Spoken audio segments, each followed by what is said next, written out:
Carly Noon is an astrophysicist from the Sydney Observatory and she joins us now. Carly, g'day. How special was that last night? Just explain for us, for astrophysicists to witness an event like that. Yeah, look, I think it's incredible to watch any phenomena like that.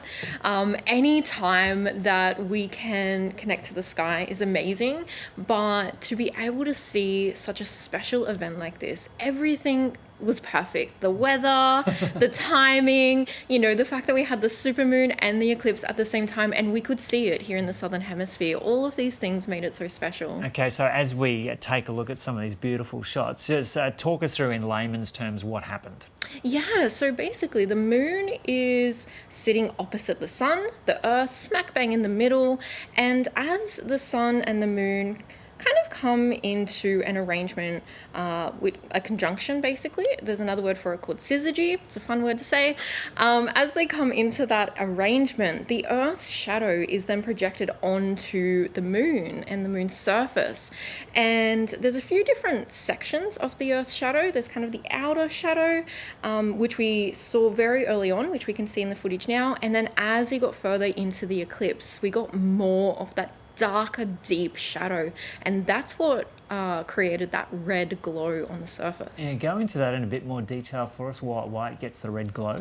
Yeah, so this part of the shadow is called the umbra, and as the sunlight is hitting the moon's surface and then reflecting back onto Earth, so we can see it, that light is traveling through our atmosphere, and our atmosphere is full of lots of stuff, nitrogen, oxygen, and those elements, they refract light differently. So they refract red light and blue light differently. All of that blue light is being refracted, and that's why our skies are blue, but that red light stays within those wavelengths, and so that's all we see. And as far as eclipses go, did the moon only pass kind of like on the outer edge of the shadow rather than smack bang through the middle of it? No, it was pretty much in the middle, okay. And that's what created that total lunar eclipse. It wasn't a partial this time. We were lucky to get that total eclipse. Yeah.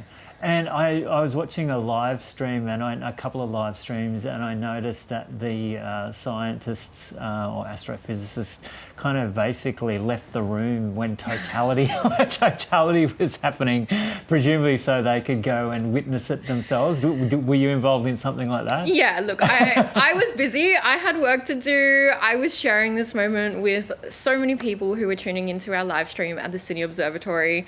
As soon as that was over, I was out the back with everyone else, listening to everyone talking, listening to, what they were feeling at that time. It's such a special moment, and, it was just awesome to be around people and to share it. Yeah, and with everything happening in terms of kind of this challenging news that we deal with, and with all sorts of distractions with our lives now with electronic devices, how special are moments like that in these situations? Yeah, I think it's really good because it allows us to slow down and just stop for a moment, right? Take something in, not be constantly bombarded with, light coming from our phones and all this, just really beautiful natural light, and just to slow down, share it with your community.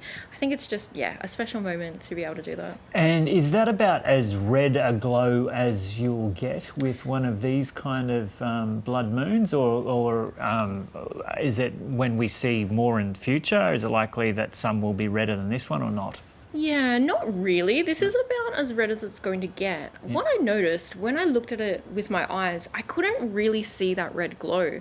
But if you used your phone, maybe to take a picture, if you look through a telescope, you could really see those reds coming through.